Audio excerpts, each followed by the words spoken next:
Thank you so much for being here. Truly a pleasure. I want to begin with you reading a poem.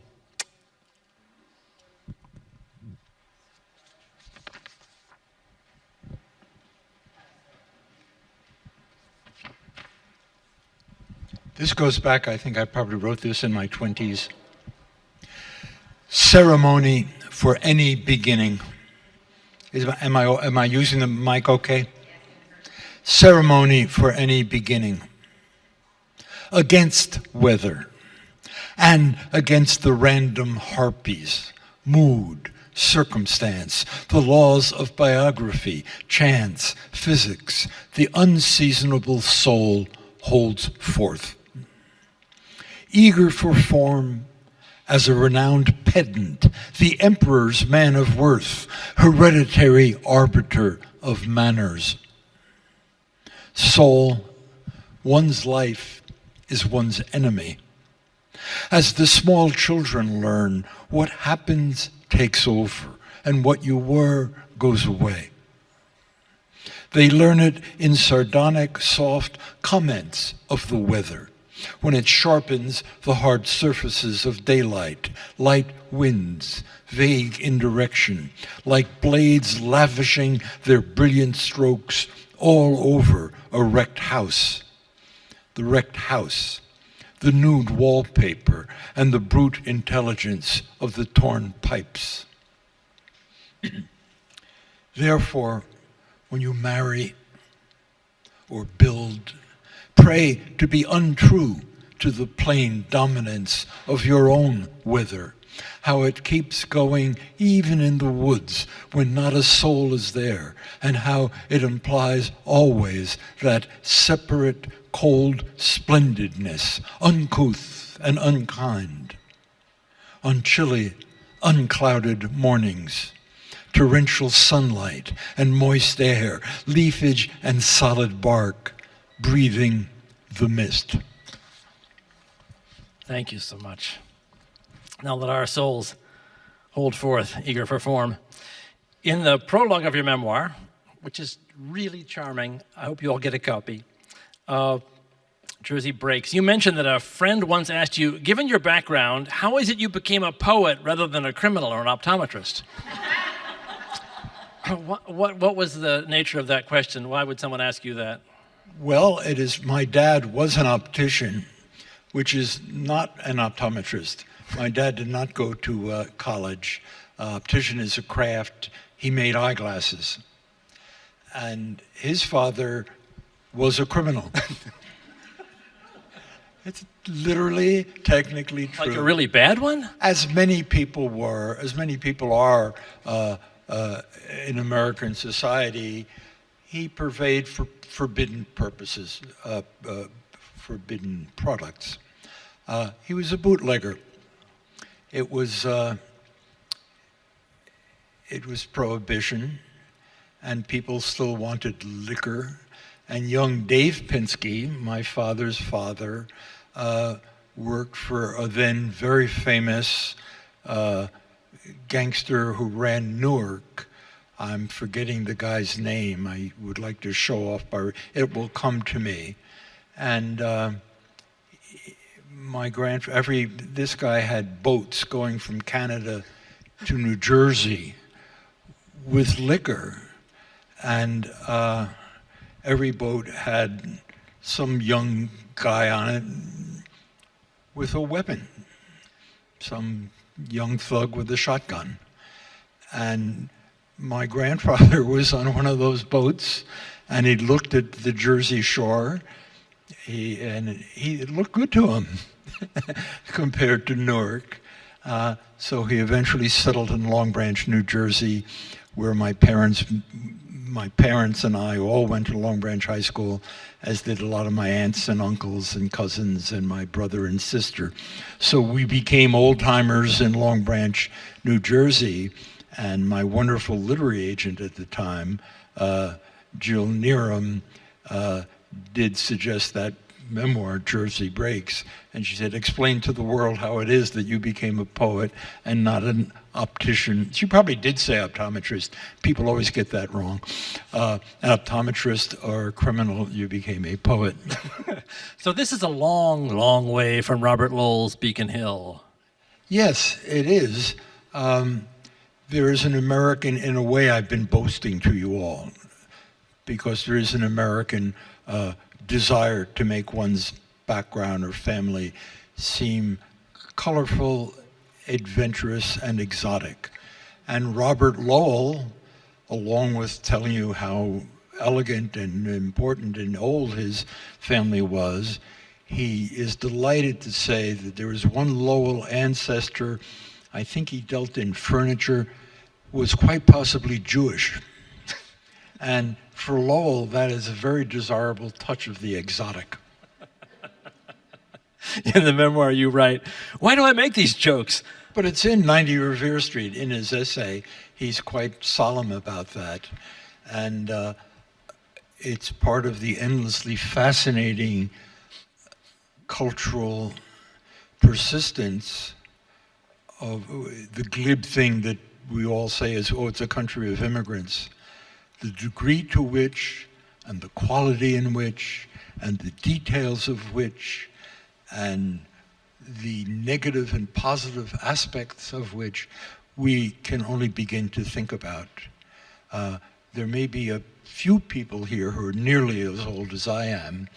I can remember when the radio and TV shows and the movies dealt with stereotypes with varying degrees of approval and parody. And that mix of the affirmative and the negative, it's still part of our culture. I remember Life with Luigi, which possibly none of you do. Life with Luigi, as with Amos and Andy, there was The Goldbergs. And indeed, I remember Mama had to do with Swedish immigrants. It was a TV program very popular when I was 9, 10, 11 years old. And I recognized the characters.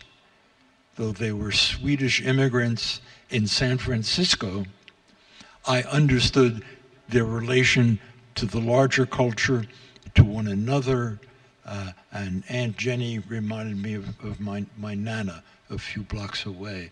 So behind that, she was a very witty, funny person. Behind that challenge she gave me was an important question. As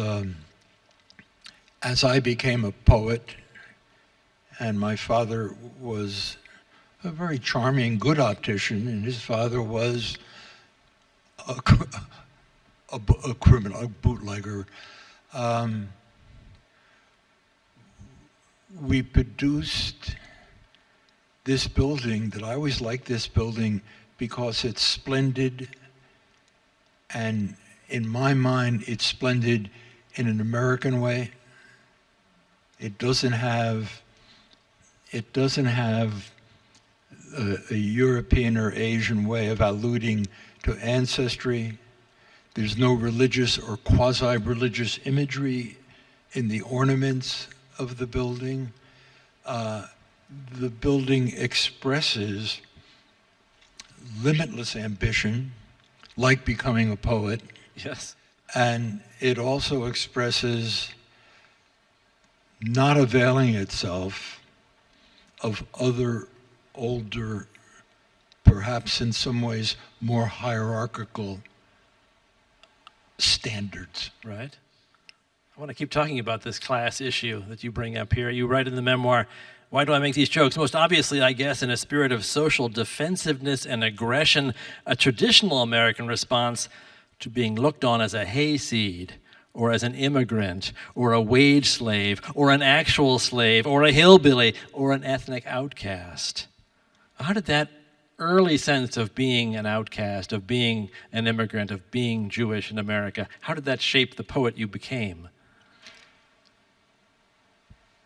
I love the polyglot nature of the culture, and I loved it when I was a kid.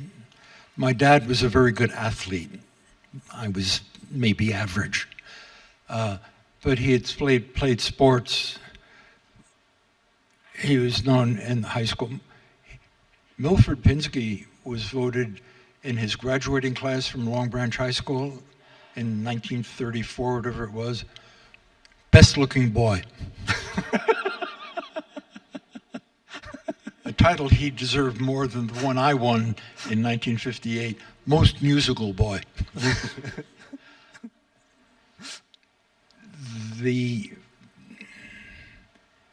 And my grandfather had a bar, the former criminal, bar across the street from the police station. And a lot of people knew him and his bar and the liquor business before the bar. And in fact, when he was in the book, I quote his indictment. And he was indicted in a case that was for having the largest illegal stills in the state of New Jersey. Something to be proud of. Which is not a low league.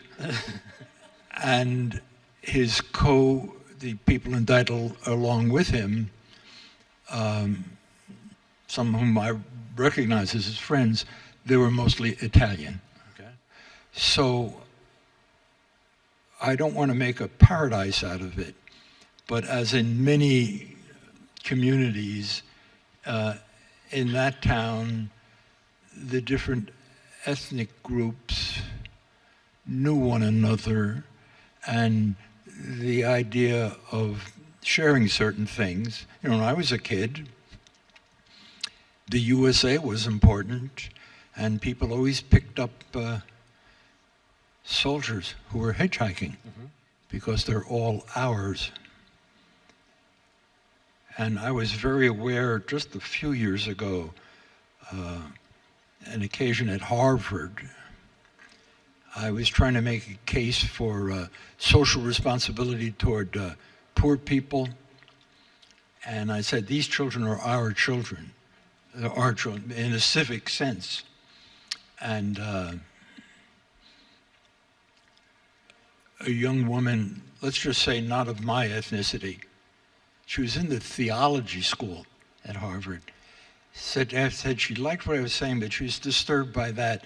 She didn't think it was proper to think that children, they might be Pacific Island children or black children, or there might be children unlike me in some ethnic or religious or some other way, that I shouldn't use the possessive pronoun in that way.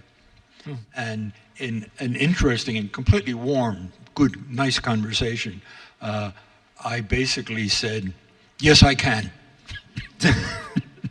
So I guess I'm harking back. I'm trying to answer that question, Ron, by thinking about how these are live issues.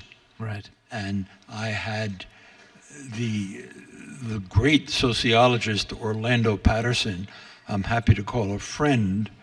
When that book came out, Orlando, who's sort of a world figure as a sociologist, I described the neighborhood I grew up on. And it was white people, Jewish, Italian, some Irish, on Rockwell Avenue, Monmouth Avenue, mostly black people, but the Jewish junkyard. My friends Marty and Erwin Fisher and their family, one or two white families, and in a kind of diagram of social class, across the street from our two-family, where our apartment was Dr. McKelvey, the black doctor of Long Branch. In a rather beautiful, you'd get a glimpse of him in his three-piece suit. He was right at the borderland. And did he see white and black patients? I'm sure he saw 90% black patients. A thing I loved reading about him when I looked into it, he was an early person in the NAACP, and he annually, unsuccessfully, brought to the town of Long Branch that it was should be illegal and improper to segregate the Atlantic Ocean. We still had black and white beaches in those days. Right. What Orlando said is that my description of that early 50s neighborhood, He said, that was a very brief interim. Real estate manipulation of what can be called white flight was soon to come in and change that neighborhood. And profiteering in real estate actually contributed to a social, I'll use a sort of loaded word, segregation. And in some ways, I was very lucky to be born in 1940 in relation to those issues. So the idea that everything gets better gradually, some things get worse gradually until they get better gradually. Yeah. You mentioned your music. You were in a jazz band. You played saxophone. That was my... Other things too? That was the thing I spent the most energy in. I'm happy to say in this part of my life, I perform with jazz musicians quite often, not playing my horn, but I'm a non-singing vocalist. We have CDs, one of them called Poem Jazz. I'm performing with some terrific musicians. If you're in Cambridge, Mass, next month, April 12th, I'm performing at the Regatta Bar in the Charles Hotel. That's great. You say, in your memoir, you say that you think with your ears and voice, putting music above meaning, a habit that has been my failing and my calling. Are you serious about that? In what way could it be called a failing? Or are you just being... Say it again. You say you think with your ears and your voice, putting music above meaning, a habit that has been my failing and my calling. What is the downside of putting music above meaning? How have you thought about that as a limitation? I think there are times when I'd be better off to think less intuitively and more analytically. I'm capable of it. And I think it would be a mistake to simply simply indulge myself as preferring sound over sense. I don't think Clay Smith is here. Sasha, do you know if he is? I haven't seen it. I had asked Clay to print out a poem for me, but I was late doing it. I'm thinking of Wallace Stevens' poem, The Revolutionist Stopped for Orangeade. Maybe at some point I'll dig it out of my telephone. Okay. Sure, I can. But you were a musician before you were a poet, right? I was a musician. I said on my class poll, I was not in high school most intellectual boy or most poetic boy. I was the one there. And when I went away to Rutgers, I auditioned for the jazz band. I was already starting to get more interested in poetry. I tell in the book how the director of the jazz band said, "Well, you know what you're doing. You can do it, but it's obvious you haven't been practicing, you know." Yeah. But he let me in because I understood what I was supposed to be doing. So how did that exposure to jazz early affect your poetry? I'm going to have to find the Stevens poem. I think of my strengths. Well, I read a poem to you. That poem, Ceremony for Any Beginning, it's made out of vowels and consonants, and it involves symmetry. It's not exactly the symmetry of a rhythm section, but the stanzas are all, there are 3 or 4 of them, they're all 7 lines long, and if I can't hear it, I can't write it. If you can't hear it, you can't write it. In fact, I've often said writing is a wrong word for what I do.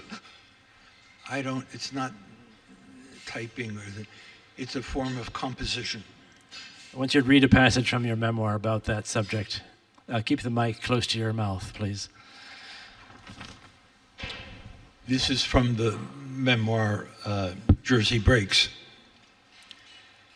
Saying that my transition from saxophone to poetry happened overnight may seem dismissive, a confession of my youthful triviality. But what I try to do in my poems is almost exactly what I wanted to do with the horn. I loved the sound of returning to a theme with more emotion each time, with each chorus building, turning, or expanding. The jazz players I looked up to might begin with some ordinary tune or sequence of chords they transported by extremes of sweat and surprise into a specific heaven. Same with Yeats, or Ginsberg, or Dickinson. To emulate that feeling, feebly or not, was a thrill. If the few dollars I earned playing my horn at a fraternity party paid for one or two poetry books I bought at Shelley's college bookstore, that was a fitting swerve. And yeah, freshman year I was still making money playing, honking rock and roll at a fraternity party or something. Maybe instead of trying to find that Wallace Stevens. Oh, yeah. Thanks. Thank you, Ellen. The revolutionists stopped for orangeade, and the audience is already happy. The revolutionists stopped for orangeade. And you can kind of sense, even if you've never read a poem by Wallace Stevens, there's not going to be anything about revolutionists or orangeade in this poem. But the title does suit the composition. It begins, Capitan profundo, Capitan geloso, mixing Spanish and Italian. Ask us not to sing standing in the sun, hairy-backed and hump-armed, flat-ribbed and big-bagged. There is no pith in music except in something false. There is no pith in music except in something false. Bellissimo, pomposo, sing a song of serpentkin. Necks among the thousand leaves, tongues around the fruit, sing in clownish boots, stripped and buckled bright. Sing in clownish boots, stripped and buckled bright. Wear the breeches of a mask. Coat is a great description of a coat. Coat, half flare and half galloon. Next time you buy a coat, you can say, I'd like to have one that's sort of half flare and half galloon. Wear a helmet without reason, tufted, tilted, swirled, twirled, and twisted. Next time you buy a helmet, do get one that is tufted, tilted, swirled, twirled, and twisted. Start the singing in a voice rougher than a grinding shale. And this last stanza is often quoted as sort of being about poetry.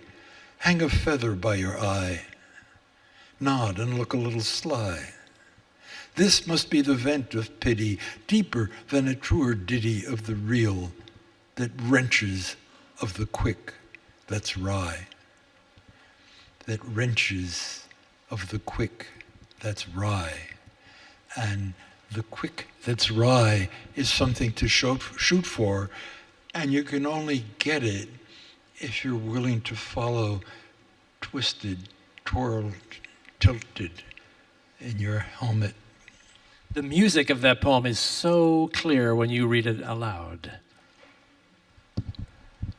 The best thing I did when I was coming into this building all the time, the best thing I've ever done, aside from my writing and my family, is the favorite poem project. Sasha kindly mentioned it. At favoritepoem.org, I recommend you look at the videos to hear the music, and I promise you, you'll hear it. And no poets, no literary critics for sure, no actors. You'll hear the poems read by that supposedly non-existent creature, Americans who love poetry. You'll hear a construction worker, a glassblower, a Cambodian American high school student, a photographer. I noticed in the same period we're talking about that when I was most moved by hearing poems read aloud, it was not Sir Laurence Olivier. It was not the poet herself or himself reading the poem. It's when some person has some lines by heart, and often, because I'm a professional teacher, some student, a bit haltingly, but with great understanding, catches the wry wit, the life in somebody quite possibly dead, so that Emily Dickinson is speaking to me through this kid. What gave you the inspiration to start that project? It must have sounded, well, a little risky when you proposed it. I was so glad when the first, well, it was partly we did a survey. We had no budget at all. We asked Americans, please write a few sentences, this is pre-email. They had to write on a card or a letter, sentences about a poem you love and why. We got, I think it was 20,000 responses. They mailed these in to you? Yes, and fortunately I had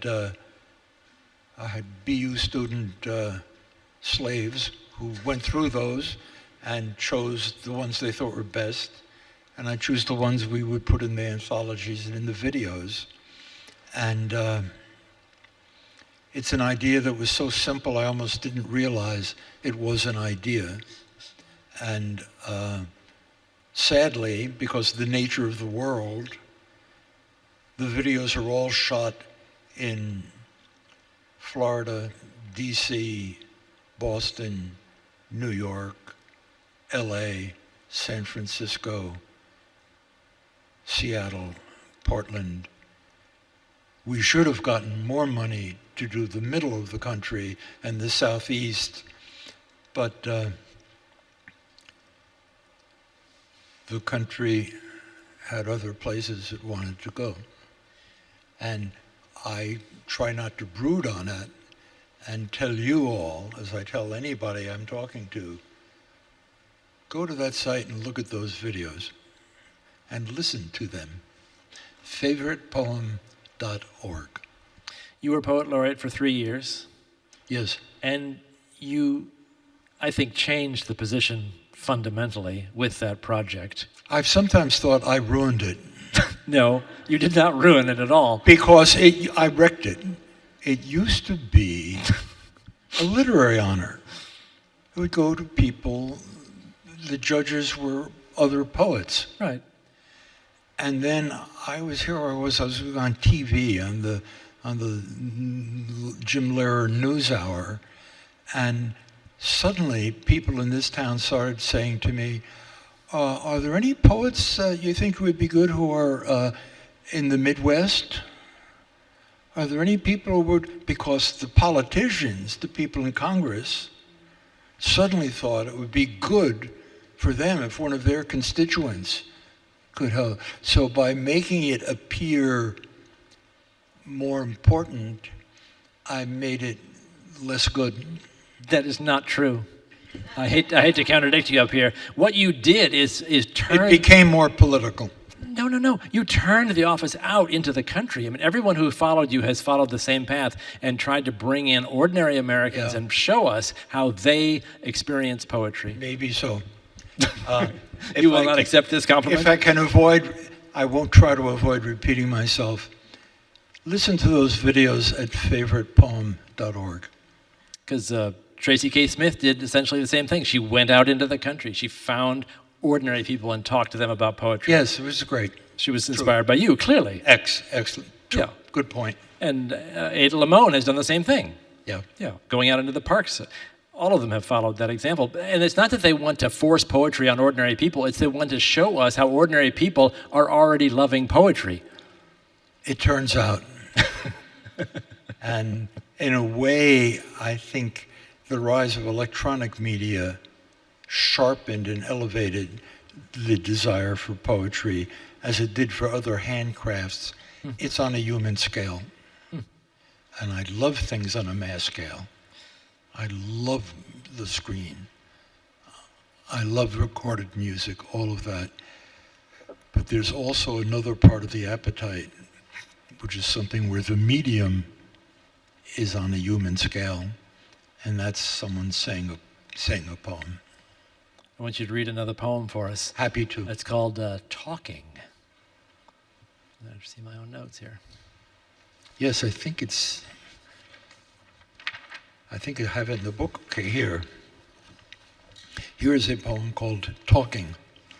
A different kind of title from The Revolutionist Stop for Orangeade. But in some ways, I hope in the same spirit, where the reader says, huh? Talking. It can be a way of thinking. There are people who fear it more than flying or heights or dying. To be all talk is being less than nothing, but now you're talking is more than you were before. Quote, I like how when he takes me to the market, he talks to all the packages, end quote. My mother-in-law, Debbie, said, not long before she died, he talks to lettuce. I'm talking to you now. I talk to the cat.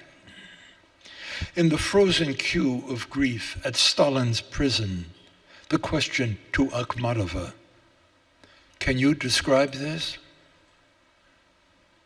Yes, the poet answers, I can.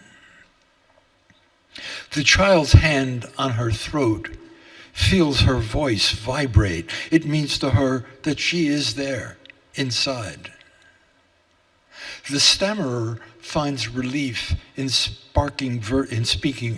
The stammerer finds relief in speaking verses because it is less like talking, more like singing.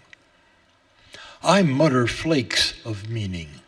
Fufara, shmagegi, blah, blah, blah. A way of thinking, a way of avoiding something. Articulated grunts of grief and rage. Even the Iliad yaks. The baby rehearses melodies of speech, the tunes of chat, of menace. Vocal without words, Morricone's music speaks for the iron faces of ugly cowboys. Does Akhmatova's legendary Yes I Can exceed her requiem itself? It is all one meaning. Now you are really saying something, yes. And can you? Long before Stalin, long before everything, her new lungs already learning to breathe, her tongue already studying its mission.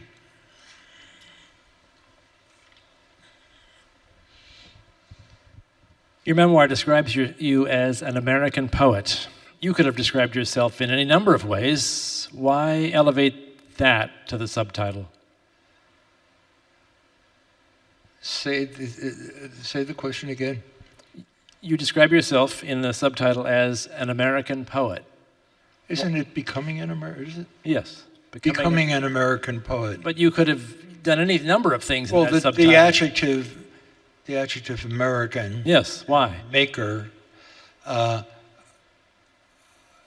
I didn't want to write a memoir in the sense of Robert Pinsky's interesting deprivations and sexual experiences and resentments and mistreatments triumphs and defeats. Maybe someday, but it wasn't interesting to me. But Americanness was, so why? But answering the question, she was a brilliant agent, Jill Neerum. That question is, how did somebody from this lower middle class Jewish family pursue this unlikely course? And how much of that has to do with you and how much with this country? It's an unanswerable question, but it's an interesting question to deal with. The poem I started, that Ron kindly requested, Ceremony for Any Beginning, is about, it says, your life is your enemy. What components of your biography are arbitrary, external, possibly omnipotent, and what is you? Is the word soul totally archaic and valid only for nostalgia or theology? And that subtitle, like Ceremony for Any Beginning, is attached to the idea that, like everybody else, I have something unique in me, as do you. And what is the nature of that thing, and how does it interact with all these other things, the weather, literally and figuratively? Names. Names are very important throughout your poetry. You talk about it in a fascinating way in your memoir. I want you to read a poem called The Poem of Names. Yeah, I believe it is in here. Yeah. And names are very important to me. Your own name is a word. It's a word you can't hear the way other people hear it. What its meaning is, it means something different for you. I think most of the things I need to say about names are in here somewhere. And this is also like a footnote on what I said about ethnic groups and my conversation with that young seminary student. Poem of Names. The bad rain fell on Osama Shimomura. On the walk home, it turned his white shirt black. My grandmother got me quickly into a bath. It likely saved me from death by radiation. Tuvalu's Ernst Berinsky would not discuss his family killed by Nazis, quote, an area I have liquidated for my mental health, end quote. His grave at Tuvalu, a kind of shrine. Salma begat Boaz, and Boaz begat Obed, underground river of passion and retrenchment.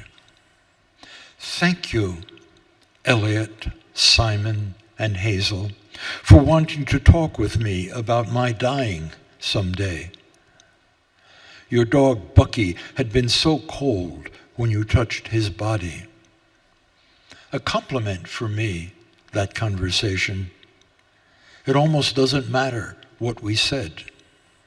I thought of Milford, your great-grandpa. That time I asked him, did he believe in life after death? Quote, I guess that you are my life after death, he said. A boy named Christian at a Q&A in Texas asked me, the visiting poet, what motivates you? What gets you out of bed each day? Good question. The pride of Ernst Berinsky of Mississippi, the shame of Nathan Forrest of Pillow Hill, Willie Lee Rose, historian of Reconstruction, Congressman Pellegrino Rodino, called Pete. It's the dead people that motivate me, Christian. Dorothy Pinsky Wright, William Butler Yeats. As to your name, I remember Donald Polk saying, quote, a lot of Jewish people think they're white, but no, they're not, end quote. In some ways, Yeats was a jerk. Arpachshad begat Salah. Salah begat Eber. Oh yeah, said Ruby to Donald. Well, most black people don't know their goyim, end quote.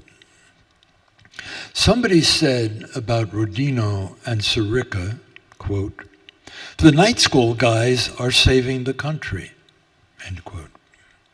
Berinsky needed a job, but no white school could offer him a position. Tougaloo did. At his famous forums there, he asked his students to sit one chair apart so the white kids from Millsaps sat among them. Pete Seeger, Ralph Bunch, Joan Baez at the forums. Rodino in the House indicting Nixon. Pellegrino means pilgrim. Shimomura discovered cells that made a jellyfish glow. He garnered 1 million samples in Puget Sound. A protein in Aquaria Victoria, embedded to glimmer in other life, transformed the study of living things. Years later, the Exxon Valdez oil spill left nearly all those Aquaria dead, a poisoning that Shimomura indicted, he whose grandma had washed away the ashes. That's an amazing poem. The way each of those names kind of explodes with meaning in that poem. Yeah, and Shimomura comes back, and his grandma, his anonymous grandma, who probably saved him from death by radiation, and then he, by using the glowing things in jellyfish, transformed the study of life. Before the Exxon Valdez destroyed those jellyfish.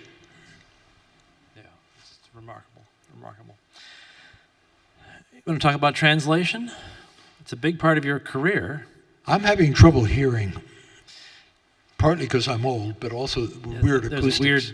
We don't hear what you're hearing. It is odd up here. Our new poet laureate, Arthur Z., yes, is very into translation, is about to publish a book about translation called Transient Worlds. Yes. And it's been a big part of your career, too. You've written that my translation, the Inferno of Dante, is not an accomplishment of scholarship. It tries to be a feat of metrical engineering. Yes.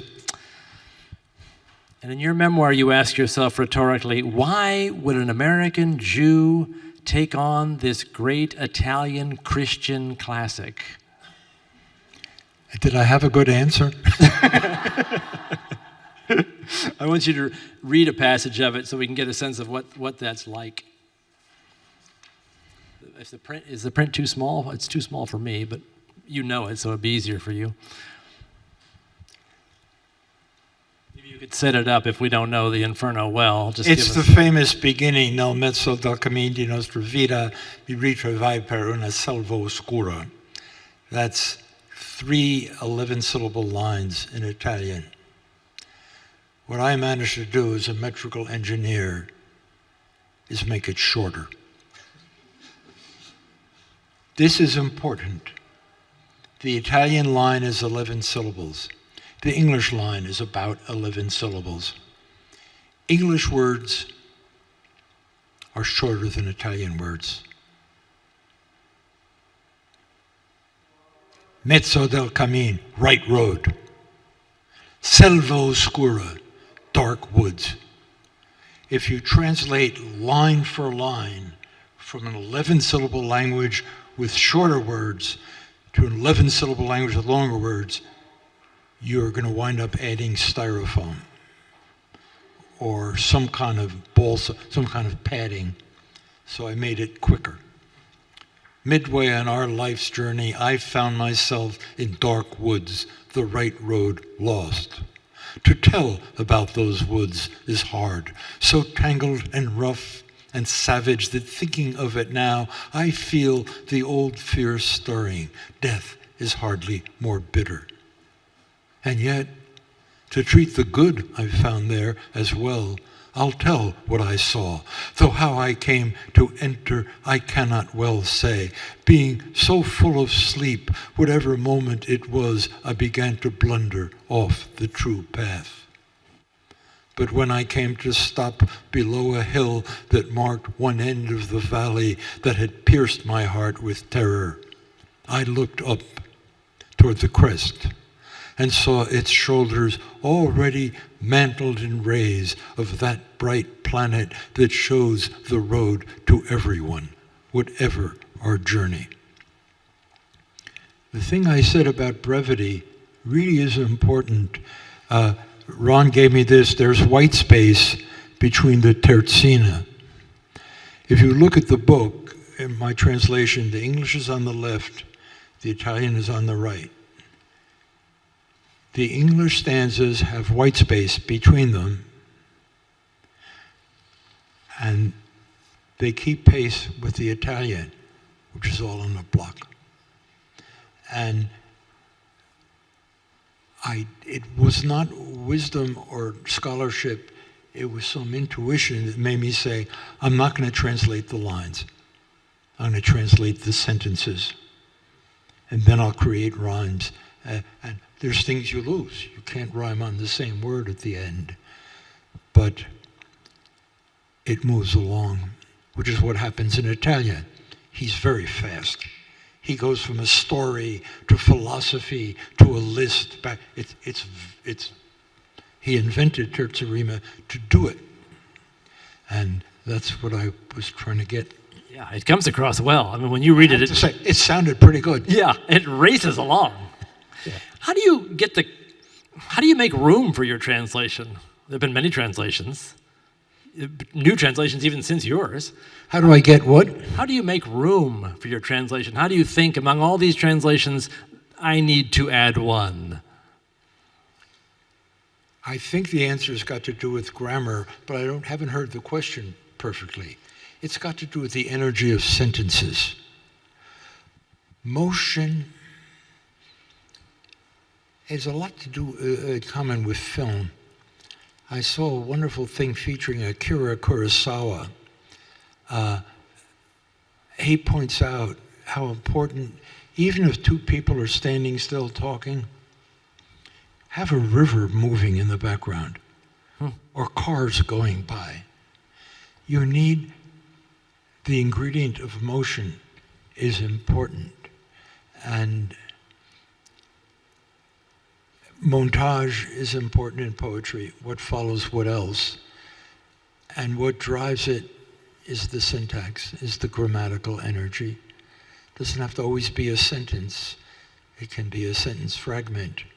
I'm sure that the revolutionist stop for Orangeade is full of fragments and lists like that list I fell in love with, tilted, twisted, twirled. But the grammatical energy is the energy. Right, right. I love it. One last question. These are tough times. Hundreds of thousands of people in Washington have lost their jobs, more across the country. You once made a joke about preferring to write about despair because hope is boring. But I don't think you believe that. Where are you finding hope now? It's like the answer to the kid named Christian who asked me what makes me get up in the morning. Yeah. I can't betray the dead people. William Butler Yeats, jerk though he could be, and Emily Dickinson, and Abraham Lincoln, and Dante Alighieri, and my grandmother, and my Aunt Dot. Help me. They created me. They saw many things worse than anything I ever saw. And My hope is I can live up to them in some way. And Dante's book, the whole Commedia, but certainly the Inferno, is about despair. It's the best book ever written about depression. He'd been unjustly exiled from his city. He felt his writing was being spurned and ignored, so he wrote a great book about. And to write about despair, since you're writing about it, is to be writing about hope at the same time. I think that Stevens's poem warns you, if you want to write about hope, write about despair.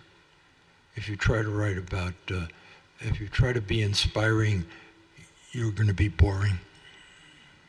You are never boring. Thank you so much for talking to us tonight. It's been real. Thank you, Ron. Real pleasure.